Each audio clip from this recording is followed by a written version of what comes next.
Guido. Alors, bonsoir tout le monde. Bienvenue à la séance du Conseil municipal de Sainte-Sophie. J'en profite pour parler un peu de la COVID. Vous avez vu les nouvelles restrictions qui ne sont pas nouvelles, ils continuent. Et puis, dans Sainte-Sophie, on a 20 cas et malheureusement, on a eu 3 décès. J'en profite aussi pour offrir nos sincères condoléances à la famille de M. Édouard Bellil, qui est décédé ce matin du cancer, et non de la COVID, mais du cancer. Fait qu'on les offre, le conseil municipal offre toutes nos sympathies à toute la famille et amis. Alors, on va débuter la séance.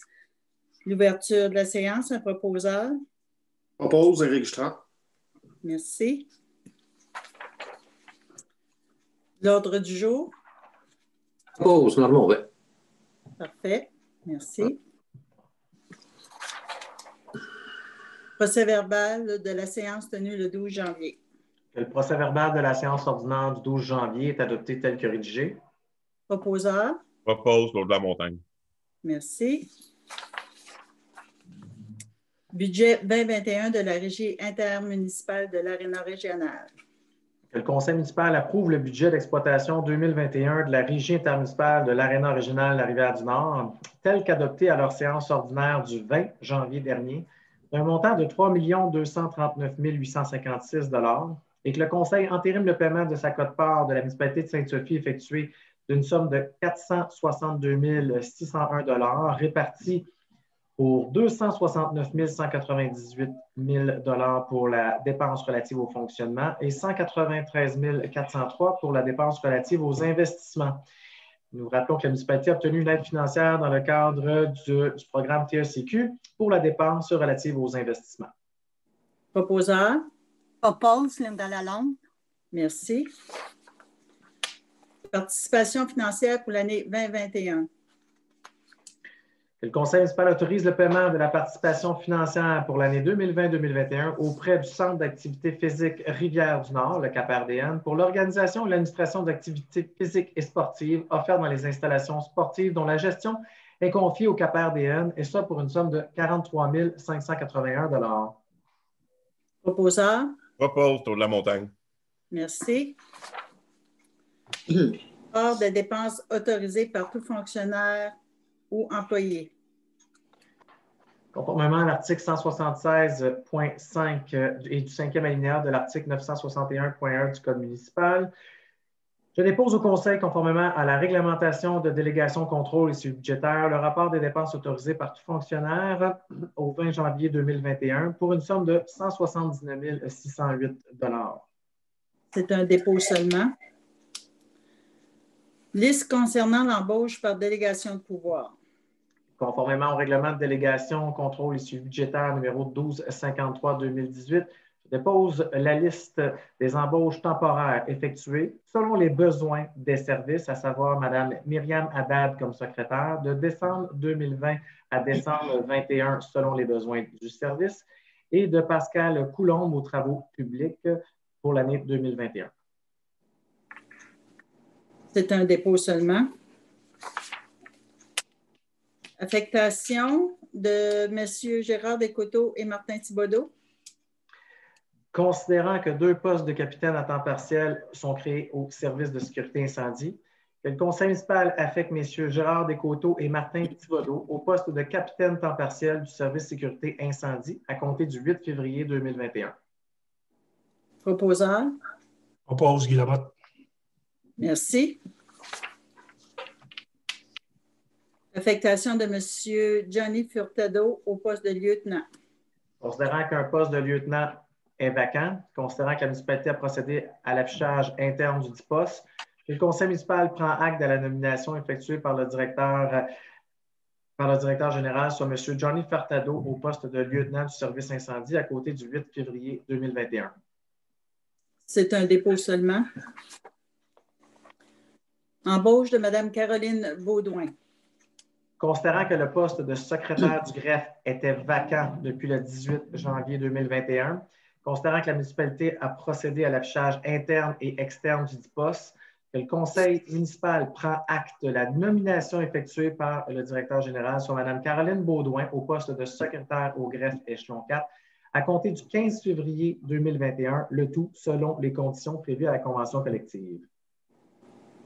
C'est un dépôt seulement. Fourniture et livraison de bacs roulants.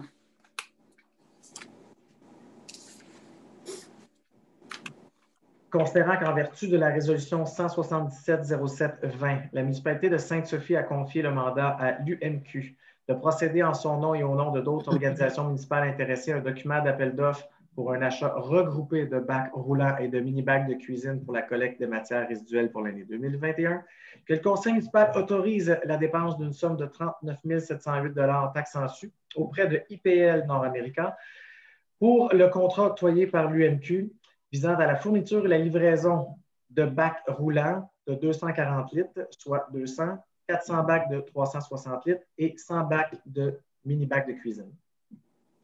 Proposeur. Propose autour de la montagne. Merci. Services professionnels pour des activités d'ingénierie.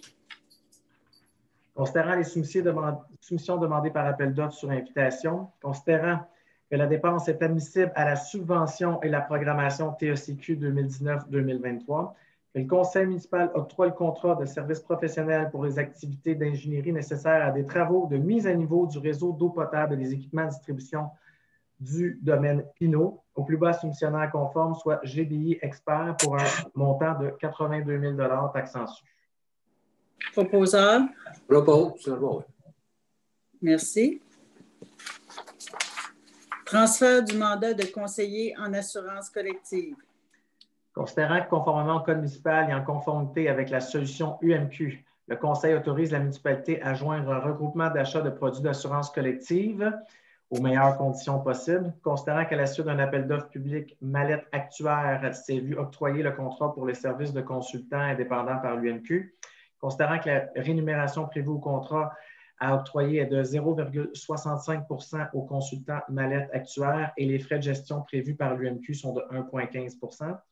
Considérant qu'advenant que la municipalité joigne au regroupement de l'UMQ, en conséquence, le conseil autorise le transfert de mandat de conseiller en assurance collective à Mallette Actuaire dans le cadre et aux conditions de solution UMQ à compter du 1er mars 2021 jusqu'au 31 décembre 2022. Proposeur. Propose, Linda Lalonde. Merci.